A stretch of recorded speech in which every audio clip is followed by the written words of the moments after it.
So, here we are with the flash flood warning here for this extends all the way from Myrtle Beach all the way up into North Carolina, up above Charlotte, just west of Charlotte and north of there. We want to start the broadcast here this evening talking about that. Extremely important. Do not drive through high water.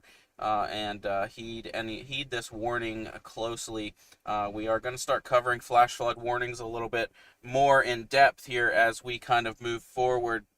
But we've dumped a lot of rain, and what we've got here is this storm system came through and was moving about 14 miles per hour, and produced some really heavy rainfall. Once it hit the Conway area, interacted with that sea breeze and really started to come together and drop a lot of rainfall. So right now we've got some rain moving into, another band of rain moving into the Carolina Forest area, going to be dumping some moderate rain there, moderate to heavy. And then right now, currently, North Myrtle Beach is seeing some very heavy rainfall, Little Rivers included in that, all the way up to Carolina Shores and Calabash, even extending up into Charlotte here in a little while. This will eventually move off the coast and that flash flood warning will go away, but we definitely want to stay away from high water.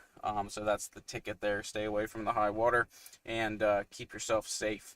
I'm going to put this warning over in my other screen here down there on the bottom half, so you guys can just kind of follow along with that. If I can get things to work for me here.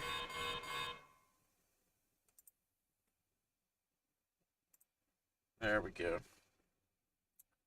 All right, and then we're going to start talking about the tropics here as we move through the next couple days and what we are looking at with the tropics here over the next couple days.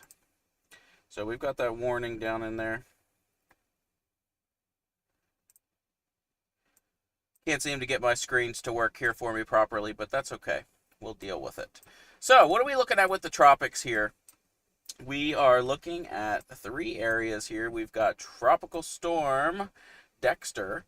It actually increased in strength here over the past couple days here. Currently right now sitting at 52 miles per hour, 999 millibars. So it did gain some strength. It is in some favorable area, some favorable waters for development. That'll eventually move out to sea a little bit further into the North Atlantic there, and eventually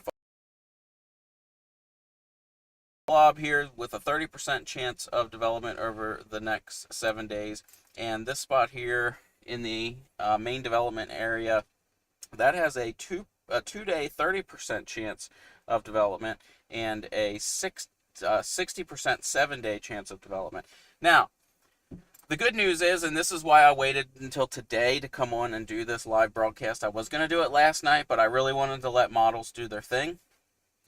Neither of these storms are going to be, at this point, a threat to the eastern shore here of the United States. So anywhere we may see some lingering moisture out off the coast, that's going to bring us some showers and storms, but however, there will be no major implications here as far as winds go or tropical storm force winds or anything like that. So we're going to be good there. The past couple days it was kind of looking like there was a possibility. Models have definitely trended away from that now and are sending both of these systems. So we've got this one here with a pretty good chance of development, and this one here all turning and going out to sea. So that's the good news there. We are watching a couple areas of interest, one being here in the Gulf. We're looking at an area of low pressure to form here and push its way in and through the Gulf and back up, which could bring us some tropical moisture later on into next week. And then stretching out a little bit further, we're watching another system that could potentially make a curve up, but it's way too far to even talk about those systems right now. I'm not even going to entertain the conversations about them. And what I want you guys to know is I'm real about this. I don't forecast way far out, because there's just no way until you start seeing those spaghetti models come out and we start something really forms. then we can really start to see the direction of where these storms are going to go. So I don't really like to talk about them too much before we actually know a little bit about what's going to happen, following the history of it, watching the development occur, and knowing where it's going to go. So these two storms here that are currently in the Atlantic, no threat to us at all whatsoever. If anything were to change with them, you would be the first to know. I will let you know right away. So that's why I really haven't released a whole lot of stuff on this. I kind of stopped my updates, my posts about these, because I really was, there's a lot of uncertainty there, and I was really waiting until things started to form, and those areas of low pressure really started to form and kind of work across the Atlantic just a little bit more. So right now, nothing really to talk about too much in the tropics here, but we are going to be keeping an eye later on, late this week and into next week, and further than that, probably out to about the 15th, 16th, watching some areas, but we'll have more on that when the time is right for us to talk about those areas. But as of right now, looking pretty good. We are going to be continuing to see that chance of scattered showers and thunderstorms throughout the rest of this week, as we do have some tropical moisture pushing its way in off the coast, but we'll talk about that in our morning weather updates. But for right now, that's really all I have for you guys, so you stay safe and I'll make sure. But for right now, that's really all I have for